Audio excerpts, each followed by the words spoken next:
wire suspended from an oak limb, which had kept them entertained for a while. "Hey, Elizabeth," Joey yelled. He never talked when he could yell. "Hey, Elizabeth, let's go somewhere." I came reluctantly from my private world. Where you want to go, what you want to do. The truth was that we were becoming tired of the formlessness of our summer days. The idleness whose prospect had seemed so beautiful during the busy days of spring now had degenerated to an almost desperate effort to fill up the empty midday hours. "Let's go see can we find some locusts on the hill," someone suggested. Joey was scornful. "Ain't no more locusts there. Y'all got 'em all while they was still green." The argument that followed was brief and not really worth the effort. Hunting locust trees wasn't fun anymore by now. "Tell you what," said Joey finally, his eyes sparkling. "Let's us go over to Miss Lottie's." The idea caught on at once, for annoying Miss Lottie was always fun. I was still child enough to scamper along with the group over rickety fences and through bushes that tore our already raggedy clothes back to where Miss Lottie lived. I think now that we must have made a tragicomic spectacle. 5 or 6 kids of different ages, each of us clad in only one garment. The girls in faded dresses that were too long or too short. The boys in patchy pants, their sweaty brown chests gleaming in the hot sun. A little cloud of dust followed our thin legs and bare feet as we tramped over the barren land. So we get more detail here that our characters probably aren't in the best living situation. Thin legs, bare feet, barren land, patchy pants, right? Ryan.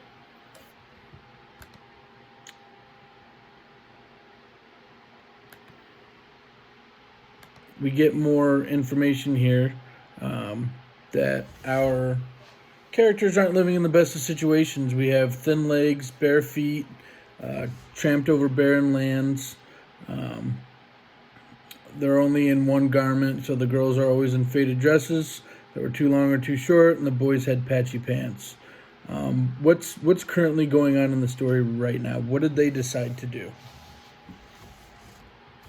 They were going to annoy a Miss Lotus because they thought it was fun and they were young enough to not think much of it, so they were going to go annoy her just for fun.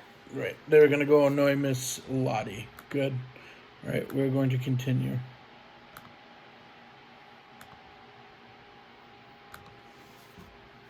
When Miss Lottie's house came into view, we stopped, ostensibly to plan our strategy, but actually to reinforce our courage.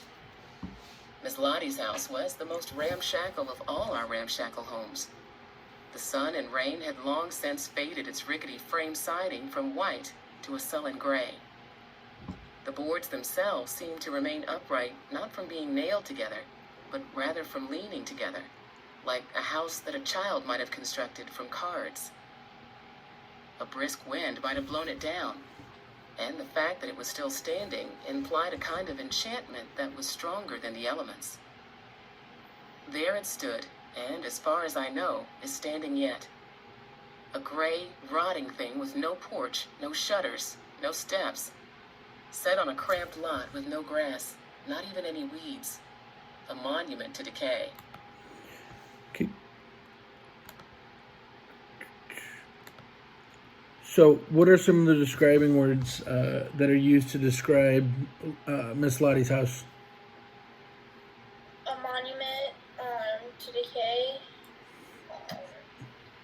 A house like a child might have constructed from parts. Good. The wind could have blown it down. Wind could have blown it down. Gray, a rotting thing with no porch or shutters.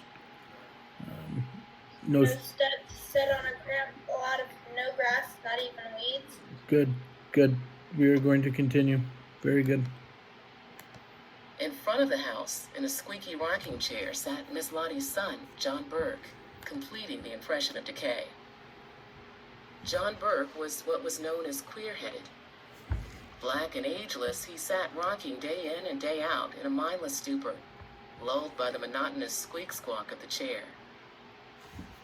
A battered hat atop his shaggy head shaded him from the sun.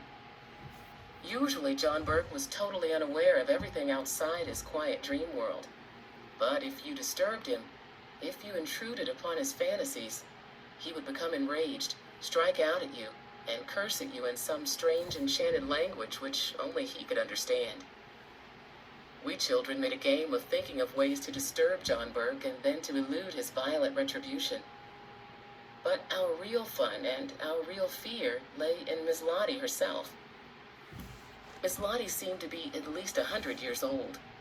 Her big frame still held traces of the tall, powerful woman she must have been in youth, although it was now bent and drawn.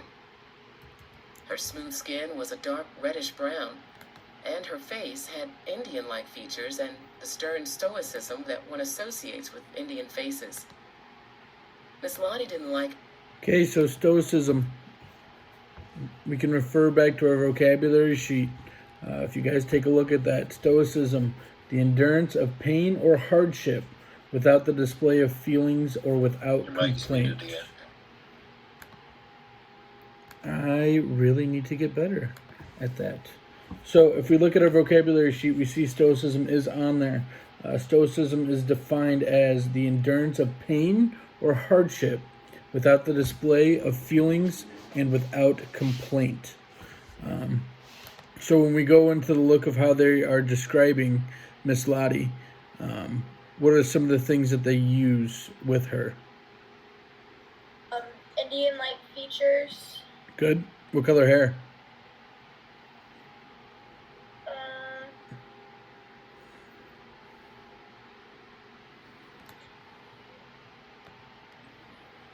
That was Reddish brown.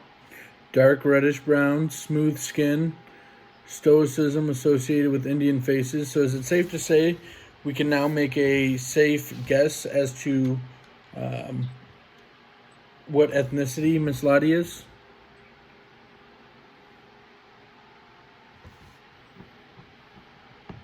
Yes. So what do we think she is?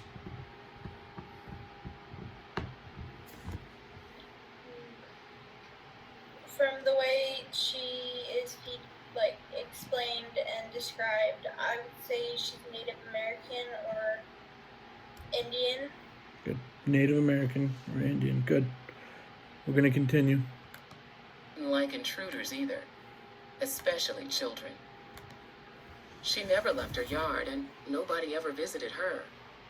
We never knew how she managed those necessities which depend on human interaction. How she ate, for example, or even whether she ate. When we were tiny children, we thought Miss Lottie was a witch, and we made up tales that we half believed ourselves about her exploits. We were far too sophisticated now, of course, to believe the witch nonsense. But old fears have a way of clinging like cobwebs, and so when we sighted the tumble-down shack, we had to stop to reinforce our nerves. "Look, there she is," I whispered, forgetting that Miss Lottie could not possibly have heard me from that distance. "She's fooling with them crazy flowers." "Yeah, look at her." Miss Lottie's marigolds were perhaps the strangest part of the picture. Certainly they did not fit in with the crumbling decay of the rest of her yard. Beyond the dusty brown yard, in front of the sorry gray house, rose suddenly and shockingly a dazzling strip of bright blossoms, clumped together in enormous mounds, warm and passionate and sun-golden. The old black witch woman worked on them all summer, every summer, down on her creaky knees, weeding and cultivating and arranging, while the house crumbled and John Burke rocked. For some perverse reason, we children hated those marigolds. They interfered with the perfect ugliness of the place. They were too beautiful. They said too much that we could not understand. They did not make sense. There was something in the vigor with which the old woman destroyed the weeds that intimidated us. It should have been a comical sight. The old woman with the man's hat on her cropped white head, leaning over the bright mounds, her big backside in the air. But it wasn't comical. It was something we could not name. We had to annoy her by whizzing a pebble into her flowers or by yelling a dirty word, then dancing away from her rage, reveling in our youth and mocking her age. Actually, I think it was the flowers we wanted to destroy. But nobody had the nerve to try it, not even Joey, who was usually fool enough to try anything. Okay, so what is their big plan here? They're trying to, like, not.